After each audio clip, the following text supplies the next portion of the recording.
بسم اللہ الرحمن الرحیم رب اشرح لی صدری ویسر لی امری واحلل عقدۃ من لسانی یفقہوا قولی۔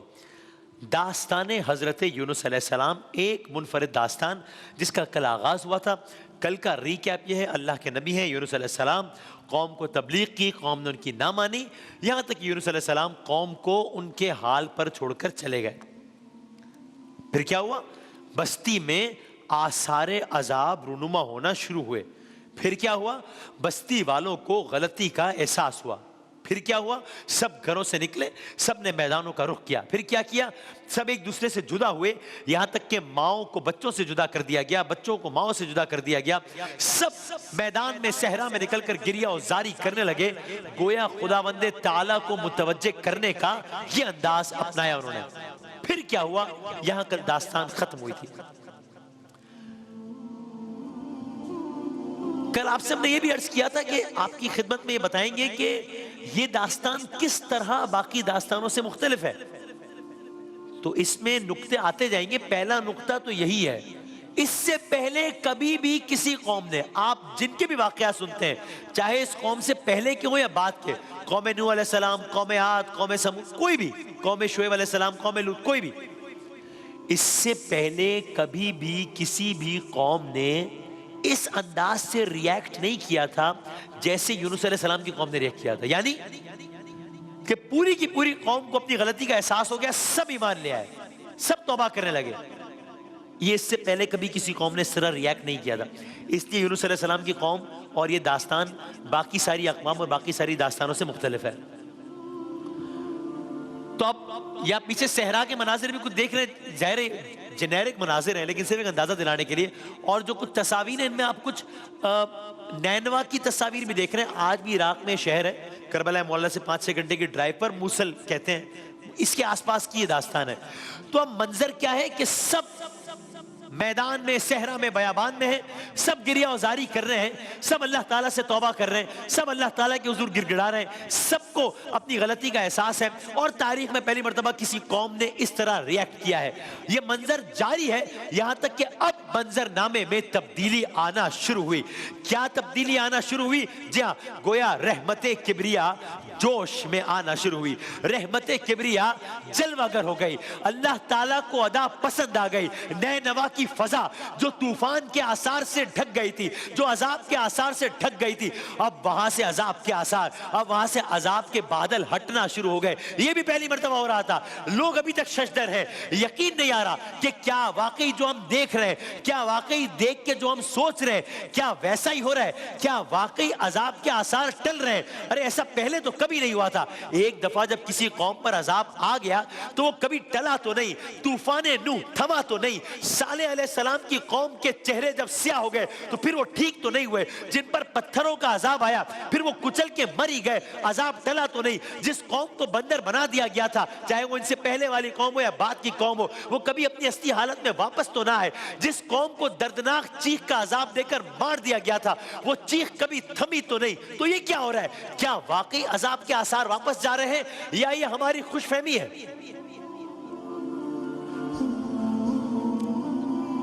دنیا کی تاریخ میں نینوا کے قرب و جوار کے صحرا میں ایک نیا منظرنامہ جنم لینے جا رہا ہے۔ ایسا پہلے کبھی نہیں ہوا۔ میں نے پڑھا ایک جگہ پر کہ کم از کم یہ تعداد 1 لاکھ افراد تھی، اس سے زیادہ بھی ہو سکتی ہے، لیکن یہ تعداد 1 لاکھ تک تو ظاہر قوم کی بات ہو رہی ہے پوری۔ تو دنیا کی تاریخ میں ایک نیا منظر جنم لے رہا ہے کہ جب سب کھڑے ہیں، عذاب کے آثار آئے ہیں، منظر نامے میں تبدیلی آئی ہے، اور اب سب سوچ رہے ہیں کہ کیا ہوا ہے۔ کبھی دل ہی دل میں یہ بھی سمجھ رہے ہیں کہ واقعی عذاب ٹل رہا ہے، عذاب کے آثار ٹل رہے ہیں، پھر سوچ رہے ہیں نہیں شاید ہماری خوش فہمی ہے، کیونکہ عذاب تو کبھی جب ایک دفعہ آ جاتا ہے اس کے آثار تو واپس، تو کیا ہو رہا ہے نہیں سمجھ آ رہی۔ سب دیکھ رہے ہیں کہ دیکھتے ہی دیکھتے اب لوگوں نے محسوس کرنا شروع کیا، ارے حالات میں تو مزید بہتری آ رہی ہے، عذاب کے بادل یا عذاب کے آثار مزید ہٹنا شروع ہو گئے۔ اب وہ مائیں جن کو ان کے بچوں سے دور کر دیا گیا تھا، بلکہ وہ مائیں جنہوں نے خود اپنے بچوں کو، اپنے لختے جگر کو، اپنے چھوٹے چھوٹے بچوں کو، اپنے معصوم بچوں کو اپنے آپ سے دور کر لیا تھا رحمت الہی کو متوجہ کرنے کے لیے، بس وہ مائیں جن کے دل بچوں سے دوری کے سبب پہلے ہی ہی بہت نرم ہو چکے تھے، اب ان دلوں کو کچھ قرار آنا شروع ہوا۔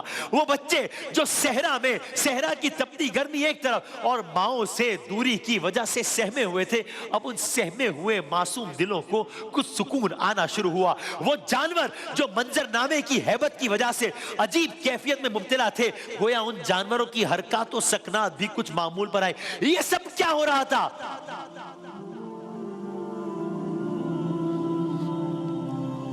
پہلے منظر نامے میں تبدیلی اور پھر لوگوں کے دلوں کی کیفیت میں تبدیلی۔ بس ادھر منظر نامے میں تبدیلی تھی، ادھر لوگوں کے دلوں کی کیفیت میں تبدیلی تھی۔ ادھر بادل ہٹ رہے تھے، ادھر دلوں کو سکون آ رہا تھا۔ سب سوچ رہے تھے یہ سب کیا ہو رہا ہے، یہ سب کیا ہو رہا ہے؟ ہوا کیا؟ جواب جی ہاں، اللہ کو ان کی درباندگی پسند آ گئی۔ نینوا کے لوگوں کی توبہ قبول ہو گئی، عذاب کے آثار ٹل گئے، ہر طرف خوشی و اطمینان کی لہر دوڑ گئی۔ پہلی مرتبہ کسی قوم پر عذاب کے آثار آنے کے بعد چلے گئے۔ یونس علیہ السلام کی قوم کا ایمان لانا انہیں فائدہ دے گیا، فائدہ دے گیا۔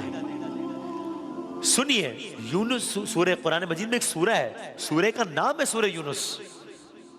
اس سورہ کی ایک آیت کا ترجمہ سنیے، اس آیت کا ترجمہ ہے، پھر کوئی بستی ایسی کیوں نہ ہوئی، پھر کوئی بستی ایسی کیوں نہ ہوئی کہ ایمان لاتی تو اسے اس کا ایمان نفع دیتا سوائے یونس علیہ السلام کی قوم کے۔ گویا قرآن مجید نے انڈورس کر دیا کہ یہ ایک ایکسیپشنل معاملہ تھا۔ یہ فرمایا کوئی بستی ایسی کیوں نہ ہوئی کہ ایمان لاتی تو اسے اس کا ایمان نفع دیتا سوائے یونس علیہ السلام کی قوم کے۔ اور آگے بتایا کیا ہوا، جب وہ ایمان لائی ہم نے دنیا کی زندگی میں ان سے ذلت کا عذاب دور کر دیا۔ یعنی عذاب کے وہ آثار جنہیں خود قرآن نے اپنے الفاظ میں ذلت کا عذاب کہا، دور کر دیا، عذاب ٹل گیا۔ اب ہوتا ہے نا میری آپ کی زندگی میں بھی کہ بہت بڑی مصیبت آئی ہو تو پہلے تو ہم سوچتے ہیں کہ مصیبت ٹل جائے، پھر جب وہ ٹلتی ہے پھر ہم آگے کی سوچتے ہیں۔ اب یہ تو ظاہر ہے بہت ہی بڑی مصیبت تھی، تو اب آپ سوچئے کہ اب عذاب جب ٹل گیا ہے، اب جب سب نے سجدہ شکر ادا کر دیا ہے، اب جب مائیں اپنے بچوں سے مل لی ہیں، اب جب بچے ماؤں سے پلٹ کر ملنے کے بعد بلک بلک کے رو دیے ہیں، اب سب نے اللہ تعالیٰ کا شکر ادا کر لیا، اس سب کے بعد اب اس قوم کے دل میں سب سے پہلا خیال کیا آیا ہوگا؟ اس سب کے بعد اس قوم کے دل میں سب سے پہلی خواہش کیا آئی ہوگی؟ میرا دل کہتا ہے یقیناً یہی خواہش آئی ہوگی نا کہ کاش یونس ہمارے درمیان ہوتے علیہ السلام، کاش یونس علیہ السلام ہمارے درمیان ہوتے۔ یعنی جب وہ تھے ہم نے ان کی قدر نہیں کی اور عذاب کا شکار ہوتے ہوتے بچ گئے، کاش ہم ان کی موجودگی میں ایمان لے آتے، یا چلے کاش اب کچھ ایسا ہو جائے کہ یونس علیہ السلام واپس آ جائیں اور نینوا میں ہمارے درمیان ہمارے نبی کی حیثیت سے موجود رہے اللہ کا نبی۔ اے کاش! سو قوم کا یہ عالم ہے۔ اب اس منظر نامے کو ایک لمحے کو یہیں پہ روک دیجئے کہ یہ عالم ہے، دوسرے فریم میں آئیے، ایک دوسرے منظر نامے پہ آئیے۔ قوم کا یہ عالم ہے، یونس علیہ السلام کہاں ہے؟ یونس علیہ السلام کہاں ہے؟ یونس علیہ السلام نینوا کو خیر بات کہہ کر سفر کرتے کرتے کرتے ساحل سمندر پر پہنچے۔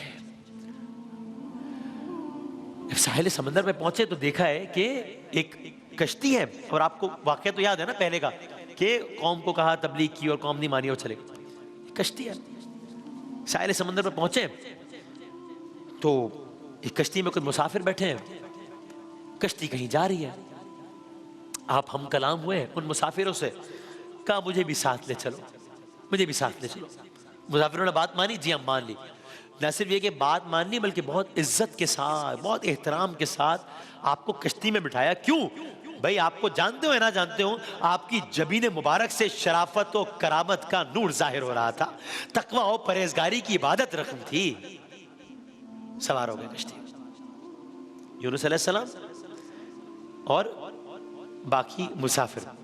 نوح علیہ السلام کی کشتی کا واقعہ مشہور ہے، یونس علیہ السلام کشتی پر سوار ہوئے، منزل کی جانب کشتی رواں دواں ہے، سفر جاری ہے، کشتی اپنی منزل کی طرف جا رہا ہے۔ اچانک ایک عجب معاملہ ہوا اس کشتی میں۔ کیا ہوا؟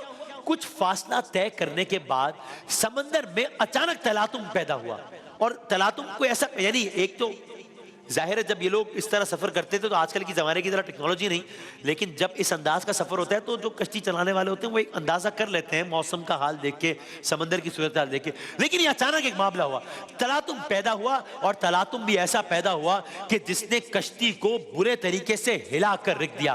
کشتی والوں کو سمجھ نہیں آ رہا تھا کہ ارے یہ طغیانی اچانک کیسی ہے. بس کشتی والوں کو کچھ سمجھ نہیں آیا، گویا ان کو ایک لہر میں زندگی اور دوسری لہر میں موت کا پیغام لگ رہا تھا. سب نے مل کر اس صورتحال میں مشکل سے نکلنے کے لیے کہ ارے اب کیا کریں، ارے کسی بھی وقت کوئی حادثہ رونما ہو جائے گا. سب نے اسی وقت فوراً مشکل سے نکلنے کے لیے ایک لاہ عمل بنایا، ایک اسٹریٹجی بنائی اسی وقت. اور طے یہ ہوا کہ اس اسٹریٹجی پر فوراً ابھی اسی وقت عمل کرنا ہے ورنہ سب مر جائیں گے. سو کشتی ڈوب رہی ہے، لاہ عمل بن چکا ہے بچنے کے لیے. لاہ عمل کیا بنا؟ کیا یہ لاہ عمل بچا پائے گا ان کو نقصان سے یا نہیں بچا پائے گا؟ کلرز کریں گے انشاءاللہ.